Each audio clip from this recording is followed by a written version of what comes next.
Ano, kaya pa?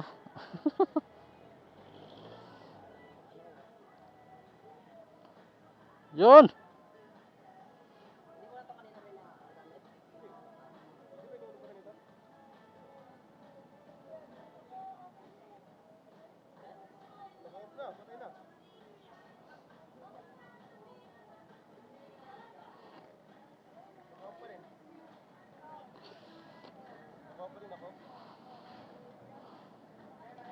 Yun na.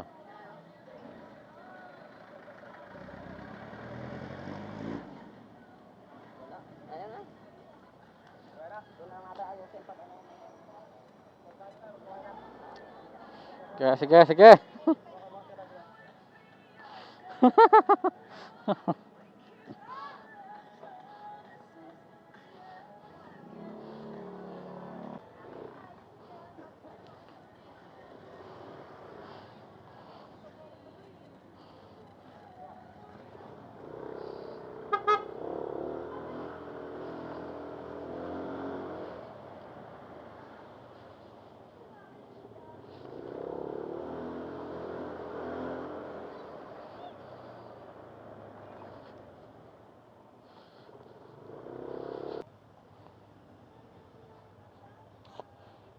So yun mga par, dito na kami ngayon sa Teresa, sa may unahan ng Antipolo.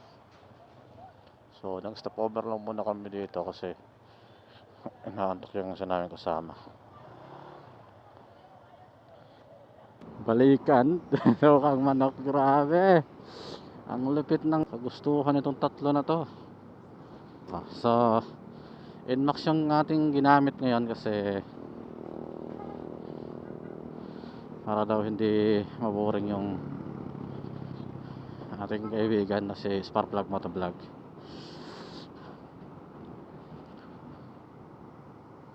Kasi kahapon inayos namin yung motor niya, parang may nararamdaman siyang kakaiba sa motor niya. Kaya yun, nag-Nmax na lang din tayo para maganda yung galawan. Dalawa kami naka-Nmax parehas. So ang oras ngayon nga par is alas 2 na. Mukhang mapapasama yung ating biyahe. Alas 4 ito makarating doon.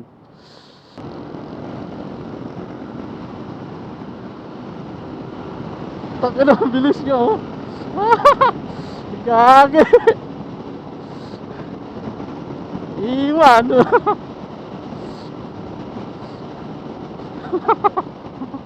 Ang bilis.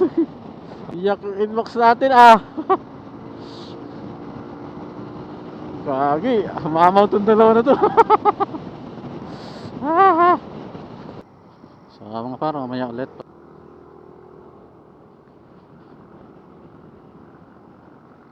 Puro vlog yun.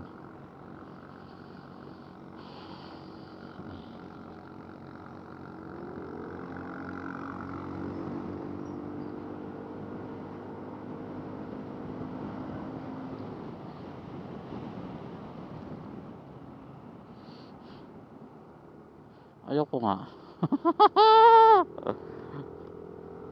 Baka tayo magkalat ba dito? Ganda dito mga par oh. Nakikita niya lang mga par. Kuha natin natin si Sparkplug.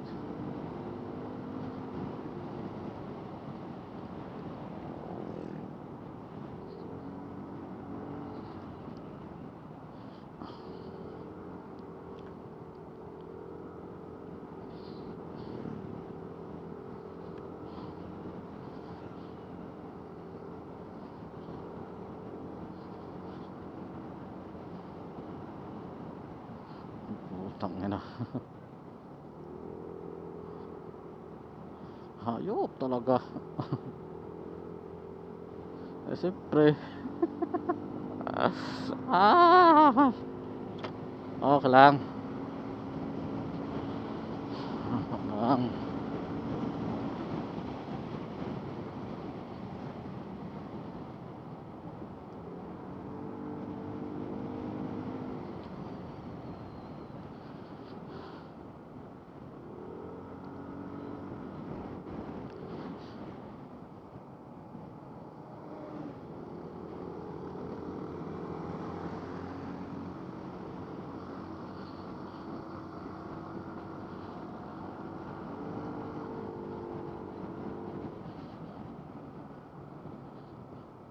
Oh, basa. Ay! Basa si Gagi. Ayoko nga.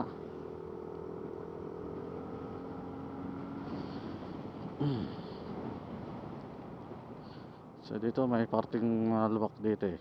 Saan na yan? Ah, malubak. May ano na.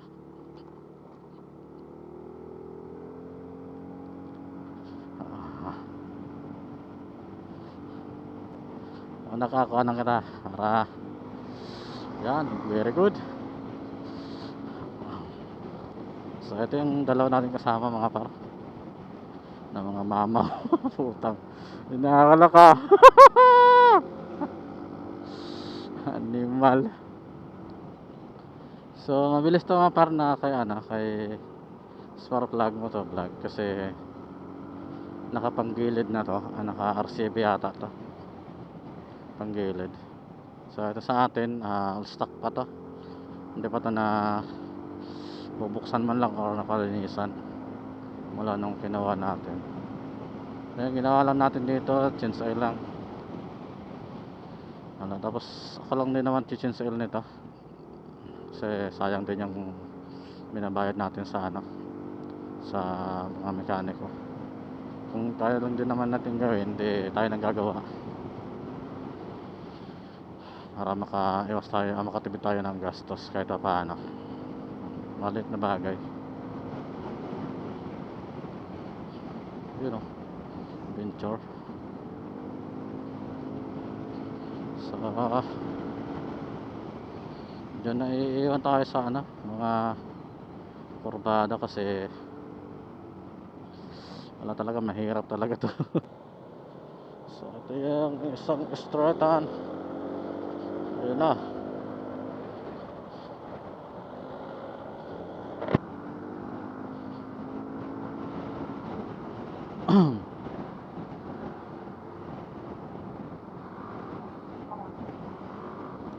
Sakya boy.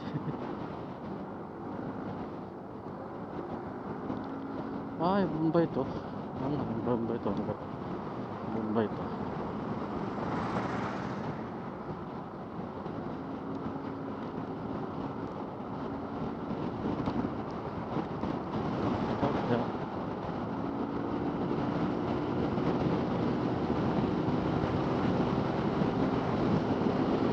Tingnan natin.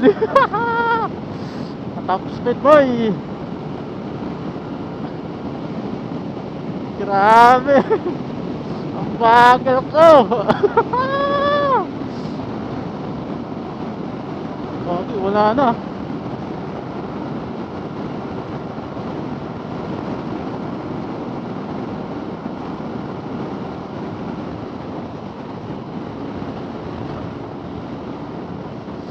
Gagi.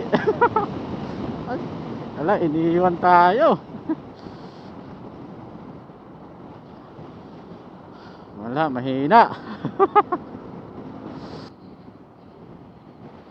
Ito, ganda ng kalsada dito. Sobrang lapad tapos asfalto. Oh, diba? Ito.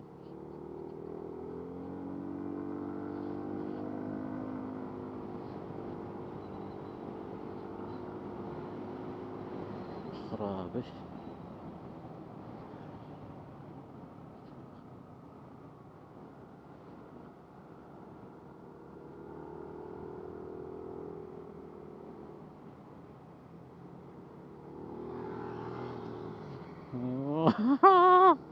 Tuhod mo balay.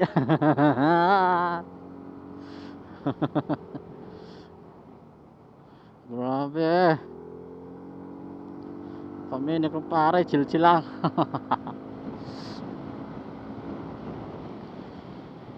Si Bimboy, parang nangangarira eh. Ganda.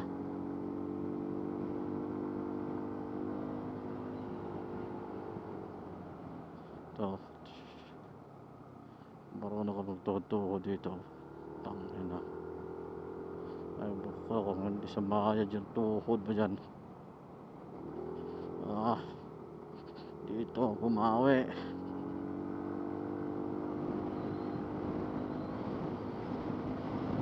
Ah, ano. Wow! Ah! Rosaryo na tayo. Ayun, tang ina. Yun o. Naking ano doon o.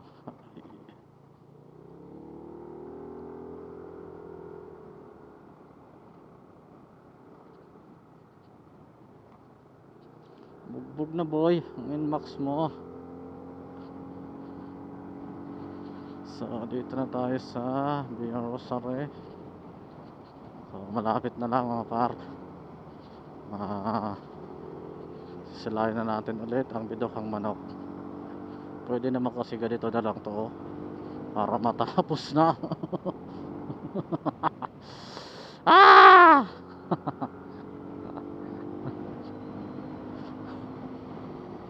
Ewan ko ba bakit hindi na lang in-street yung kalsada na yun. Pwede naman in-street sana.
Bugbog.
So dito na tayo magsisimula tong lubak na to.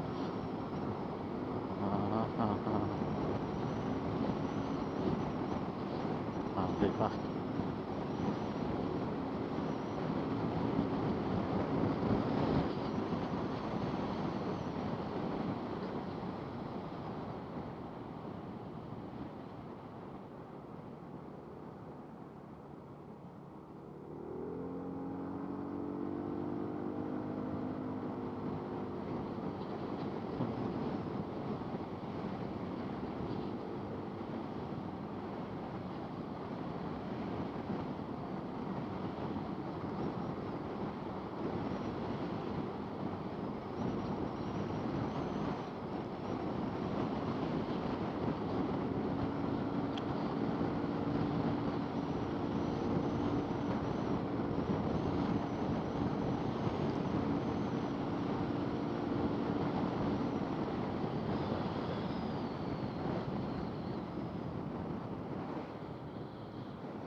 So mga par, mamaya naman ulit pag malapit na kami sa Bituhang Manok.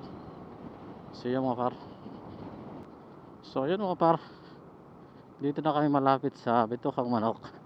Dito na tayo nag-open ng camera natin kasi sobrang hirap talaga kalagayan dito. So ito, malalaman nyo naman par pag malapit na kayo sa Bituhang Manok na ganito yung mga kalsada na may mga puti-puting bato, tapos kunting bato, saka kunting buhangin, walang lubak. Tang ina. Okay.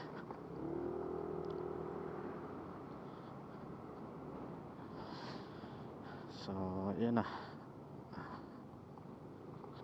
Tama para. Dito sa kaliwa, ito yung mapunta. Ito yung daanan ng mga truck tsaka mga bus. Yung mga malalaking sasakyan. Tsaka ito naman yung old zigzag road na sa kanan. So, dito kayo papasok kasi dito lang naman talaga kami. Ano, akit muna tayo?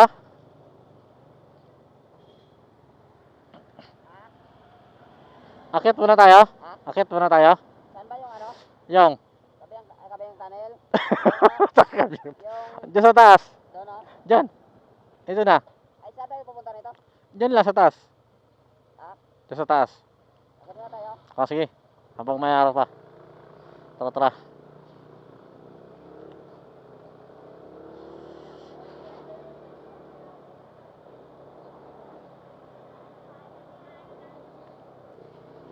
Okay, so diretso tayo mga par sa taas.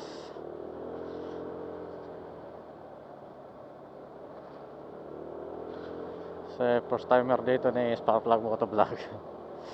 Para naman makita niya to ng may araw pa. Okay.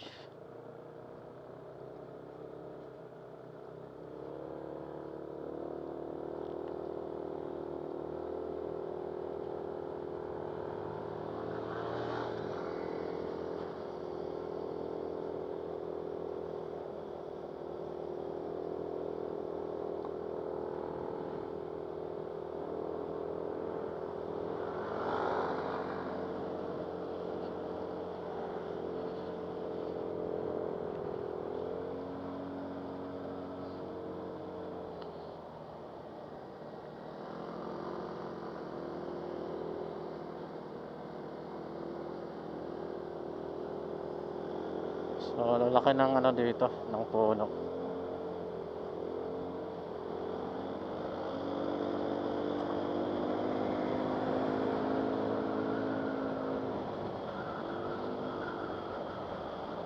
So mga par, maganda yung ano dito, yung pinakataas itong Bituhang Manok. Sa may tuktok talaga ng Bituhang Manok. Doon sa tinatawag nilang pinagbanderahan. Ayun o. Quezon National Forest Park. Yun o.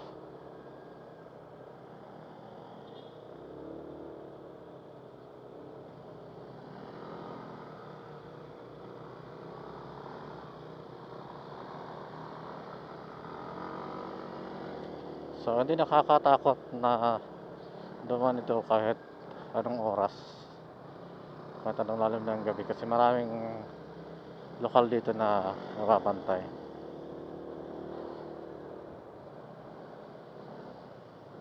Hindi nakakatakot dito. So naalala ko tong lugar na to, parang uuwi naman ako ng probinsya nito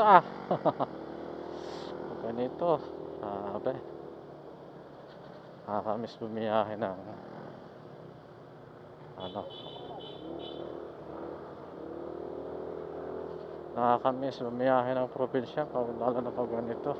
Ay nako, ikot lang tayo tapos alright.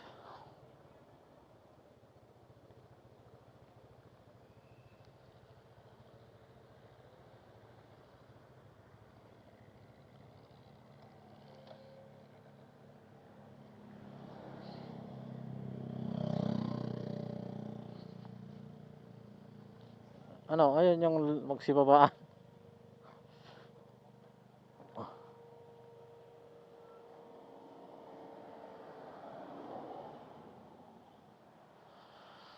Haha, karating din sa wakas.